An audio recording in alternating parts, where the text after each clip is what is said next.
Hello, ladies and gentlemen, and welcome to to the first episode of History 101, a new class here at TALPERS Education. Today we're going to be doing the intro to the American Revolution, and it's just going to be the prelude stuff, so just the stuff in the beginning, nothing about real battles, just how the war started. Now, the war was fought between the British and the North American colonists, or the Americans, and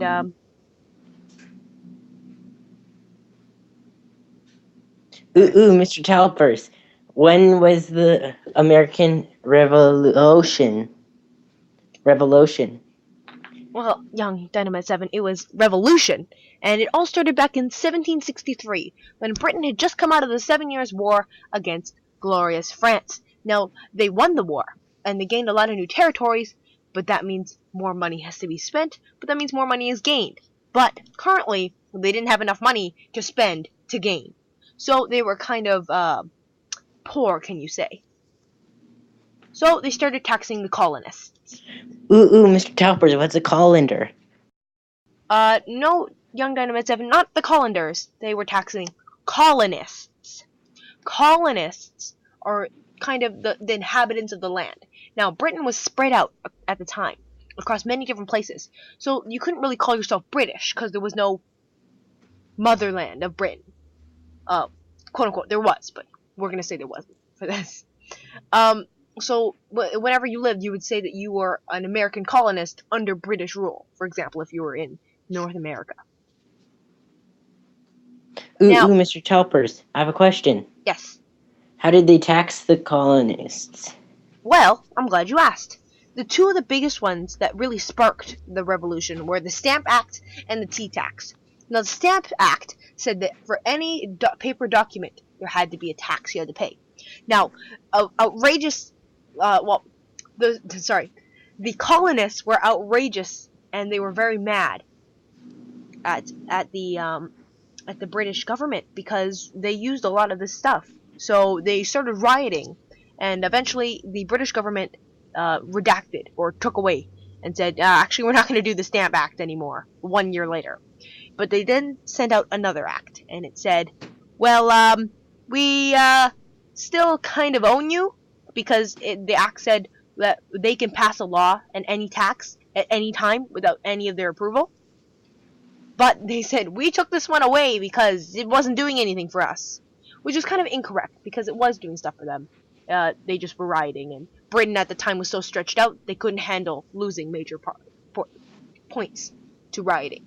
Now, the tea tax was a tax on tea, obviously. And it culminated in the Boston Tea Party on that fateful day, December 16th, 1973, where colonists raided an East India Company. And by the way, East India Company was one of the major backers, or one of the major funders for Britain's adventures. They raided one of their boats and sent 342 crates of tea into the Boston Pier, and they rioted. And Britain basically said, "Nope, you can't do that again." So they said they ended up shooting 5 people in the Boston Massacre when they started rioting, and everyone got really mad, and that led to sad face.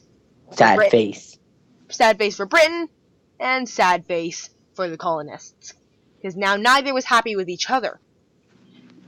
And this is a great depiction of the Boston Tea Party, and you can see all the colonists here very happy about the tea being thrown into the parlor, and that was their way of saying no to the tea tax. And then they become sad face.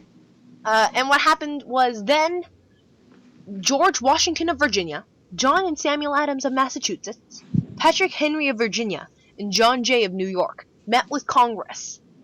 And they said, we want independence. We want no tea tax.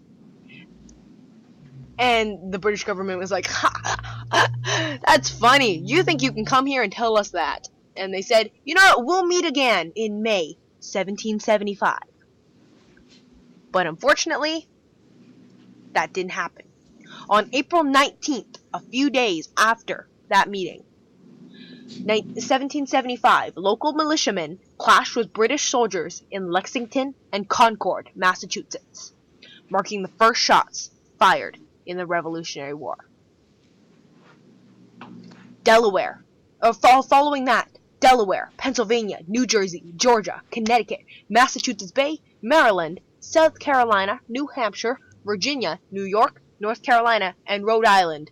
Let the bald eagle fly, as the Americans would say, and declared independence from the British. That made the British very unhappy and uncomfortable, and that led to the Revolutionary War, where these 13, or what are called the 13 colonies, formed the United States of America and fought for their independence. Now, next episode, we are going to be doing some more on this Revolutionary War. But the next episode coming up on this channel, and make sure you go watch it, is Common Grammar Mistakes with our good old Dynamite 7. Want to give us a little preview, Dynamite 7? Sure. It's common grammar mistakes. Yeah. Jazz hands. That was exciting. Yeah. I want you guys to thank you for watching History 101. Join us next time when we do History 101 Episode 2 on the second part of the Revolutionary War, which will be during the Revolutionary War. We'll talk about all the major battles, all the major players, things like that.